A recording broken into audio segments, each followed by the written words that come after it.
ఆధ్యాత్మిక విలువలతో కూడినప్పుడు భౌతిక జీవితం విజయవంతమవుతుంది. ఆధ్యాత్మిక విలువలు తీసేసి కేవలం భౌతిక జీవితమే అని అనుకుంటే కొన్నాళ్లకి జీవితంలో నడవలేని పరిస్థితి వస్తుంది, వైఫల్యం వస్తుంది.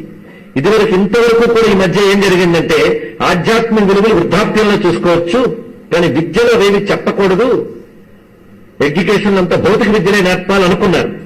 కానీ ఈ మధ్య కళ్ళు తెరుచుకున్నారండి ఎవరు? పాశ్చాత్య దేశాల వాళ్ళు తెలుసుకుని ఏం చేశారంటే స్పిరిచువల్ వాల్యూస్ మొదటి నుండి బోధిస్తే పిల్లలలో పర్సనాలిటీ, క్యారెక్టర్ దెబ్బతినకుండా ఉంటుంది.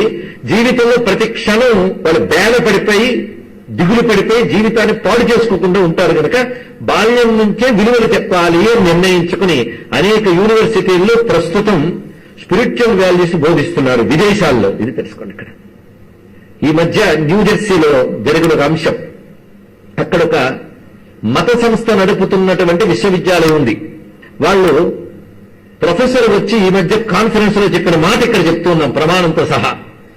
కథ ఆథెంటిసిటీ ఉన్నది దీనికి. ఆయన చెప్పింది ఏమిటి అంటే స్పిరిచువల్ వాల్యూస్ చెప్పాలని 3 గ్రంథాలు పెట్టేటండి కోర్సులో.